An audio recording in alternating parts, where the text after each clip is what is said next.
The gas station near you is about to quietly change what it puts in the pump. Starting May 1st, a federal emergency waiver takes effect that lets stations across the country sell E15, a blend with 15% ethanol, in what is the earliest and broadest summer waiver on record. And they are pitching it as a way to save you money at the pump. But here's what nobody on the news is telling you. There are entire categories of vehicles and equipment where E15 doesn't save you anything. It destroys the engine. So before you pull up to an unfamiliar pump, you need to hear this. Let's start with what E15 actually is. When you see a pump labeled unleaded 88, regular 88, clean 88, E-blend, or unleaded 15, that's E15. It's 85% gasoline and 15% ethanol, which is 5 percentage points higher than the E10 blend that's been standard at American pumps for decades. The EPA issued what they're calling a temporary emergency fuel waiver on March 25th, and it kicks in May 1st. The waiver runs in 20-day windows that the agency has signaled it will keep renewing straight through to September 15th. The stated goal is to stabilize supply and bring down prices that have been climbing since tensions escalated in the Middle East earlier this year. E15 is typically priced anywhere from 10 to 30 cents cheaper per gallon than regular gas. So on the surface, it sounds like a win. But here's where it gets complicated and where a lot of people are about to make a very expensive mistake. The EPA's own approval for E15 is specifically limited to passenger cars, light-duty trucks, and SUVs from model year 2001 and newer. That's the cutoff. Everything outside of that window is either not approved or outright prohibited. And there are more vehicles in that prohibited category than most people realize. Let's go through them. If you drive anything built in model year 2000 or earlier, car, truck, SUV, it doesn't matter. E15 is not approved for your vehicle. Older fuel systems were built with rubber seals, fuel lines, gaskets, and carburetor components that ethanol at this concentration will eat through. Ethanol is hygroscopic, meaning it pulls moisture out of the air. In an older fuel system, that moisture causes phase separation inside the tank. Water drops to the bottom, gets sent through the fuel system, and starts corroding everything it touches. Steel lines, aluminum bowls, brass jets, zinc castings. The National Renewable Energy Laboratory found that older engines without hardened valve seats saw accelerated wear after running on E15. And if your older vehicle has a carburetor rather than modern fuel injection, you're looking at the engine running lean, which means higher cylinder temperatures, pre-ignition, detonation, and potential engine damage over time. If you accidentally put E15 in an older car, top off immediately. With E10 to dilute the blend and watch closely for rough idle, knocking, or a check engine light. Now stay with me, because the next category is one a lot of people won't see coming.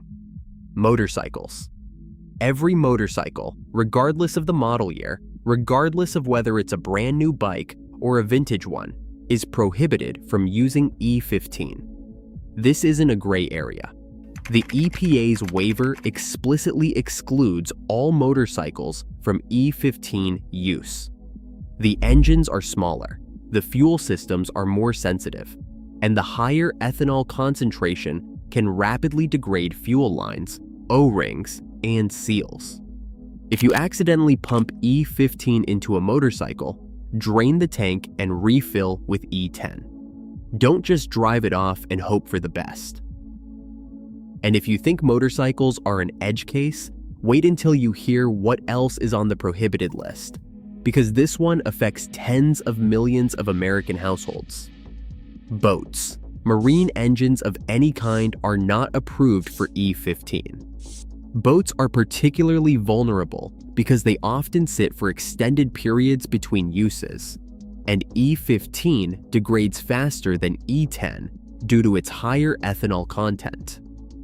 When ethanol blended fuel sits in a marine engine that isn't being run regularly, phase separation accelerates, fuel breaks down, varnish builds up in the carburetor, and the next time you try to start the engine, you're dealing with a clogged fuel system. Or worse. Same goes for jet skis, wave runners, anything with a gasoline engine on the water. And that's not even touching the equipment sitting in your garage right now. Small engines, and this is a massive category, are completely off limits for E15. We're talking lawnmowers, riding mowers, chainsaws, leaf blowers, generators, snow blowers, pressure washers, and ATVs. These engines were not designed for E15's higher ethanol content. The aluminum components many of them are built with are especially vulnerable. Ethanol attacks aluminum at higher concentrations, causing corrosion and clogging. Manufacturers make this very clear in their owner's manuals.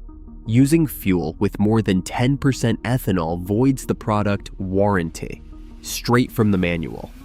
So if your lawnmower breaks down after running E15 and you try to make a warranty claim, you're not getting covered. These are also the engines that go weeks or months without being used, which compounds the problem. Sitting fuel in a small engine is already a recipe for carburetor issues. E15 just accelerates the timeline dramatically. Now here's the pump situation you actually need to understand, because this is where a lot of accidental misfueling happens. E15 pumps are federally required to carry an orange and black label warning that the fuel is only for approved passenger cars and trucks. But if you're at a blender pump, a single pump that dispenses multiple fuel types through the same hose, traces of whatever the previous customer pumped can end up in your tank. Most modern fuel systems in newer vehicles handle that without issue. But for a motorcycle, boat, or a piece of lawn equipment, even trace contamination from a shared hose matters.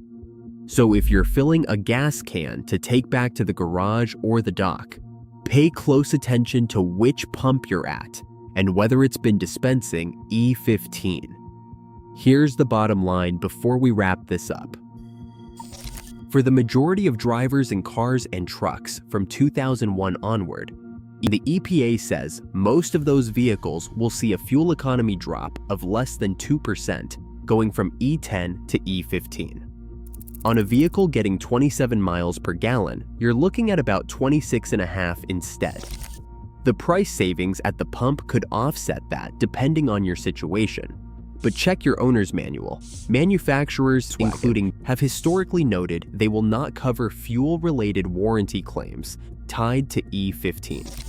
For everyone else, the classic car owner, the motorcycle rider, the boat owner, the person with a garage full of power equipment, this is a heads up that the pump landscape is changing starting May 1st. The fuel might be cheaper. The repair bills are not. If this saved you from an expensive mistake, hit subscribe. We cover the stuff about your car and your money that nobody else is bothering to explain.